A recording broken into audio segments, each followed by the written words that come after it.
To have you on air with us. Brendan is the director of the Arena Fair Theater's production of Murder on the Orient Express. They've already had one amazing weekend so far, and we've got another one coming up right now. That's right. We're going to be there this evening at 7 o'clock Yes. and tomorrow evening at 7 at the Willis Theater. We're going to give So a lot exciting. more talk about that in the second half of the show, so you will not want to miss it because it's just, I've heard so many wonderful things already. The credits and the praises are rolling in. Yes. The press is on fire about it, and we can't wait to talk more about it in the second half of the show. Yeah. Keep you waiting here. Exactly. That's your tease. That's your little tease for this morning. So, but in the first half, we're going to talk books like we always do. We're also going to give a little bit of love to the Delaware Hayes Pacers because tonight is game one of playoffs. And Go sports ball. We're Which very sports ball is excited. this again? Football. Oh, go football. Yes, so I've got my Hayes gear on this morning, and I got to give love to my husband. He is the Hayes High School marching band director, and Yes. they are going to their state competition tomorrow at 11:45. They perform at Hilliard High School, Hilliard Darby High School, Hilliard Bradley. I don't know. Look it up. And they're going to go to state competition, and they're going to get a 1, and they're going to be awesome. I So- love the passion of the kids when they head in. Yeah. Like I've watched it for years, and if you've never been to a state band competition, Oh, they're fun. Go. Yeah. You can, and it's cool because they have like a block that they're performing in. So they're kind of in the morning block that's like from 10 to noon. So it's just 2 hours, and then they're going to have like a little awards ceremony, and then you'll be all done by 12:30, and you can go on with the rest of your day. It's so worth it. Yeah. Or in my case, you can ship your kids off with your sister-in-law and then go and have a Halloween party. So That is fantastic. I'm real excited about that too. All right, so Molly, tell us about a book or something you've read. What's going Okay, on? so this was my birthday guilty pleasure read, which it seems all of my books are guilty pleasure reads. So let's just go with it. There you go. So I decided to read a book that's been on my list forever, the to-be-read list that sometimes you never get to. Yes. I picked up the book Dating Dr. Dill. It is the first book in the If Shakespeare Was an Auntie series. I am now anticipating the second book. If Shakespeare were a what? An auntie. AUNTIE? Yes, an auntie. This book is set, as I tell you, it'll make more sense. This book is set in a culture where you have aunties who are overly involved in your life. Uh-huh. Let me just tell you really quick, the author is Nisha Sharma. But here's the story, and the aunties will make more sense. So in this story, you have Karina Mann. Karina Mann has been working hard at her passion, which is helping women open businesses. She will put anything into it. She also still lives with her parents at 35. Well, her father and her grandmother and her sister. And one day she gets up, it's her birthday, everybody's forgotten. And her father announces to her, I'm selling the house that her mother bought and loved and decorated. The reason Karina has not married is because she's looking for a love match. She doesn't just want to get married. She doesn't want in an arranged marriage, which all of her aunties are trying to set her up on. She wants to be in love. Well, this leads Karina down a path where she meets a man one evening. They start to get together, ends up something weird happens. He leaves her in a weird place. And then the next day, her sister drags her to a TV show, and she meets Dr. Dill, who was the man from the night before. Oh, no. And Dr. Dill is talking about how love is not real, Rude. which is not the message she had picked up from him. So, of course, she runs Dr. Dill's show, makes sponsors back out on him because he's a cardiologist who talks about love and the impact. And Dr. Dill is trying to raise money for a clinic for people in his own community so that they get the health care they need. Karina now has to try to buy her mother's house, and her aunties get involved because both of them can make the money they need if they only start dating. I have to say, there's a spicy level. On a level of 1 to 10, I'm taking this one to like a 9. Whoa. This one got spicy. Like, this is not the book you listen to in the car in the summer with your windows down. You listen to this one alone. In fact, if you read it alone, just in case don't somebody can listen read to your it. mind. Period. This is an AirPod listen. This is an AirPod listen. This was a little hotter than I expected. I think I keep walking around the library being like, I just finished a hot one. I think I've said it to you like 50 times because, like, do people know what just happened in my brain? You don't even expect it. So this is not for the weak of heart. This is not one of my cozy mysteries or cozy romances at all. Okay, no cozy here. No, but it is a fun read. It is. You get lost in their world. You love Karina. You love the relationship with Dill. He is a lovely man. Mm-hmm. But they never show each other the lovely sides until they just can't get out of it. Karina keeps trying to date. Yes. And Dr. Dill keeps trying to crash those dates. What's the romance trope here? Is it like a forced proximity? Is it a lovers? It's is it enemies? lovers to haters to lovers. Yeah. Okay. All right. Yeah, lovers to haters to lovers. And one of them is way more interested than the other. And Karina only because she really believes in love. Her parents had a love marriage. And Dr. Dill doesn't even think it's a real thing. Oh, no. So how can he say, I love you? Are we fully immersed in the Indian culture here? Yes. Are we in India for this story? No, you are here in the U.S. We're in the United States. These are, they are first generation Americans. But their parents are, of course, they came over. Very and their cool. aunties, oh my God, I love the auntie culture. I love the auntie culture. Yeah. It's one that I wish was something in my culture where they do not leave them alone. They do not. You have no choice. And all of this, her sister's getting married, and her sister is totally a bridezilla. Ugh. So anybody who's looking for like just a ridiculously fun read, you're not, if you miss a word or two here, you're still going to be in the book. It was really the perfect birthday read for me. I was laughing. My heart was breaking for them. My heart was joyous for them. It filled all those things, but this is definitely Dating Dr. Dill by Nisha Sharma, the first book in If Shakespeare Was an Auntie. Nice. And I can't wait for the second now. Very fun. Very fun. Brendan, do you have any recommendations? Well, the most recent book that I finished is nonfiction. Love and nonfiction. It's Walter Isaacson's biography of Elon Musk that just came out. Ooh. And obviously Elon Musk compulsively ends up in the news. So we all see the splash of his strange decisions. And it's a really enjoyable biography. It's one of those biographies that reads very novelistically. Yeah. It's very short chapters, I think over 100 chapters. So it's broken up into short bits. Very, in my case, listenable. Yes. This was my commute read for a while there, and my mowing the lawn, washing dishes read. We are very audiobook friendly in this studio. 100%. But the fascinating thing is, it seems like almost no matter where you sit in the world, you can find something to be really frustrated with Elon Musk about.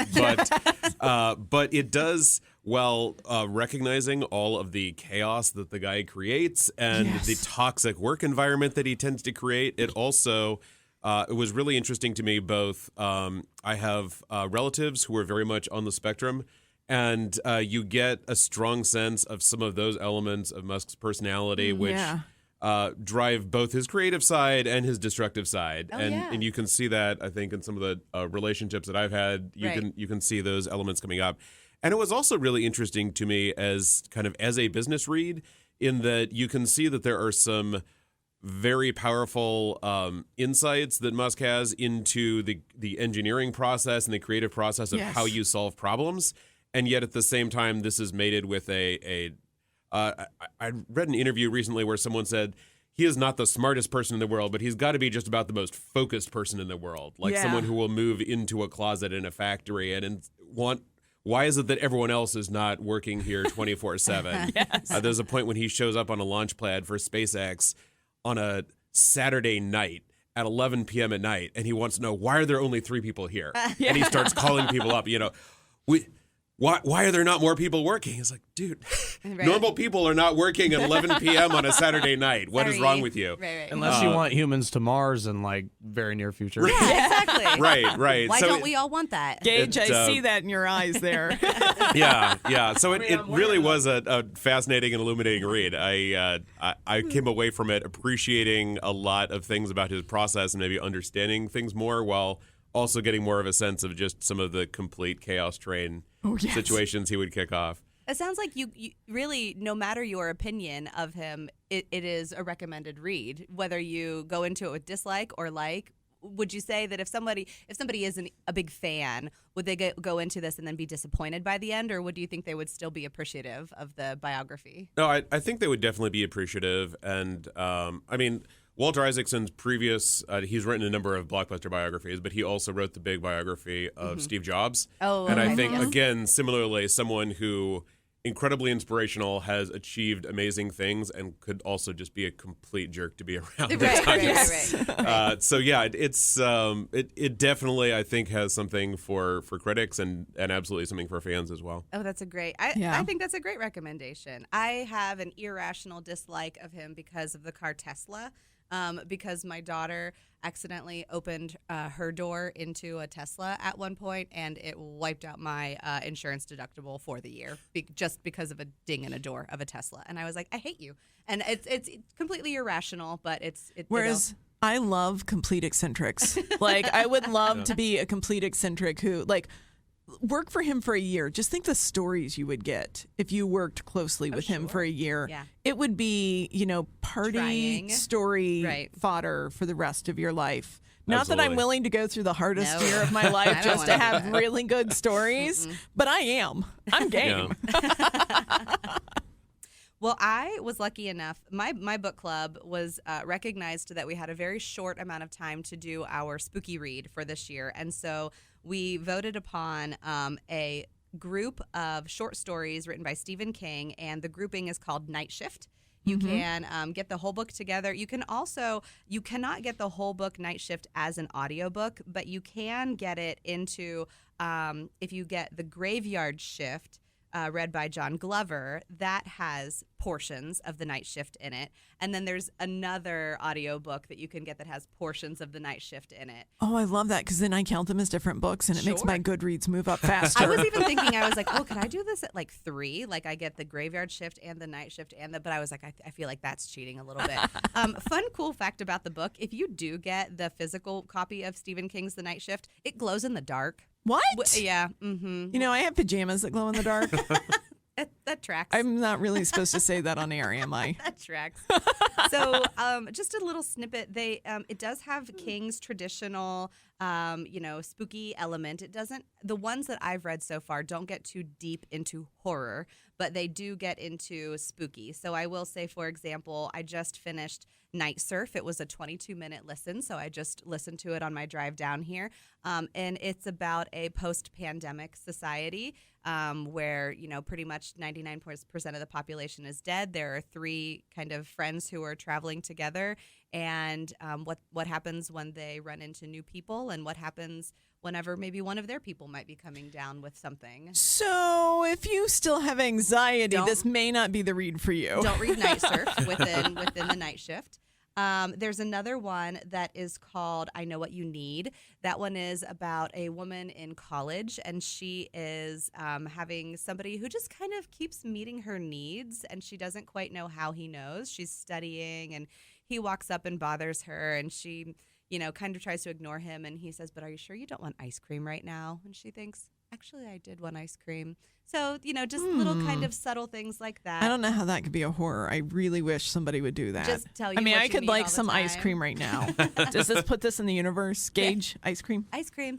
There's another one called The Man Who Loved Flowers. It's about a man who seems like the most cartoonish example, almost Pepe Le Pew-esque, of, bounding down the street in love, gathering flowers for the one who he loves, and then takes a very dark turn when we realize who it is who he loves and who's standing in his way. And then there's The Last Rung on the Ladder, which is almost a sweet childhood story of a brother and sister playing in their parents' barn, jumping from the rafters into the hay, and the kind of, way that almost ends up in dangerous territory, but they still survive it, but then what that translates to into their adulthood. So it has interesting little Stephen King snippets in it, but you can only go so far whenever you have a, 22-page story. So I love a good, short, scary story. Now, this is the person I am.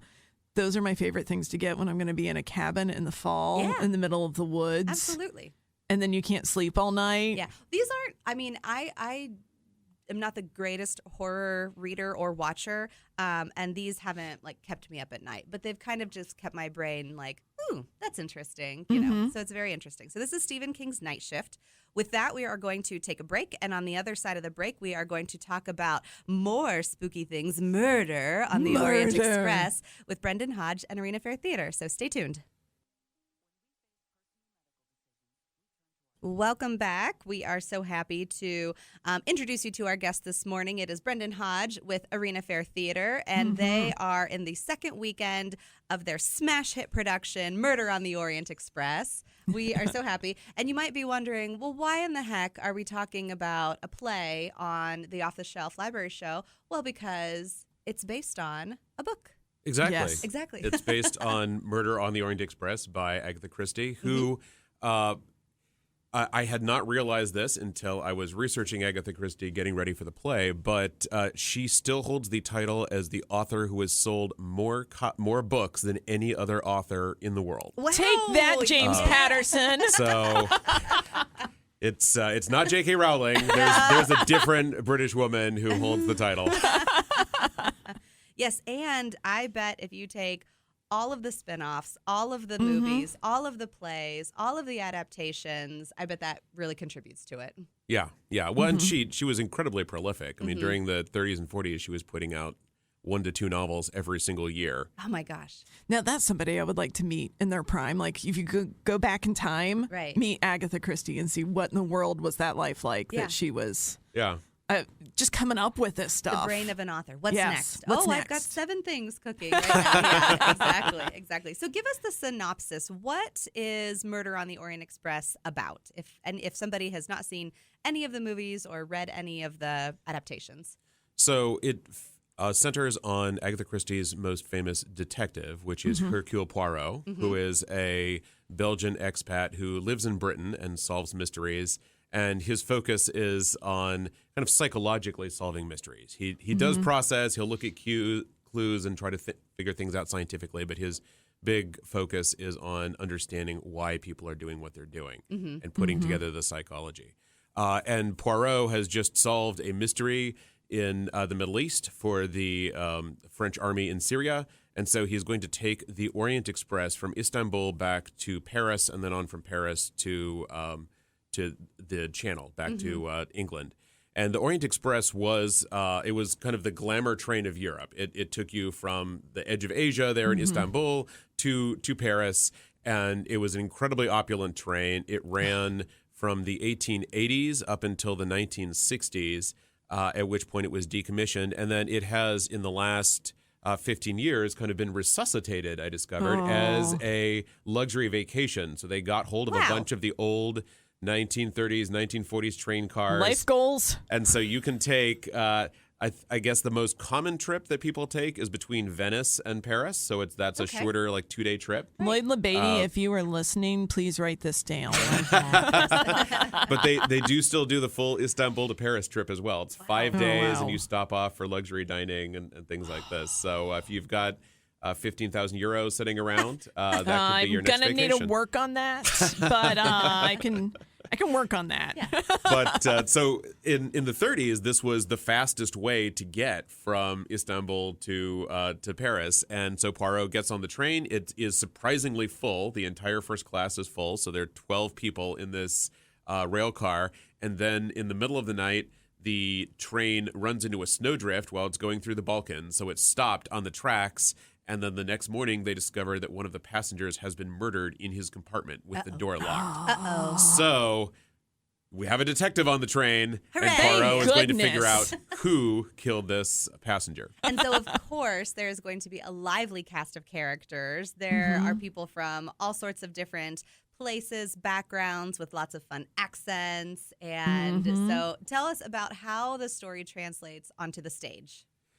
So the challenge with bringing this to the stage is that it is designed to be kind of a theater spectacle. So we go from the hotel restaurant in Istanbul to the train station, and we see the train, to now we're on the train and we're switching back and forth between this Art Deco dining car and these sleeping compartments. And so there was a lot of challenge just in getting it staged. And then also you have a lot of flashbacks because as Poirot is explaining in the big denouement, classic mystery style, he calls everyone into the dining car and explains, Reveal. Here's what happened. Yes. And so as he's talking through, we're seeing these bits of flashbacks that are happening on the stage, even as he's explaining what's happening. So it was really fun to stage. There's some very stagey kind of elements there, because in a movie, when you do a flashback, you'll simply show a flashback.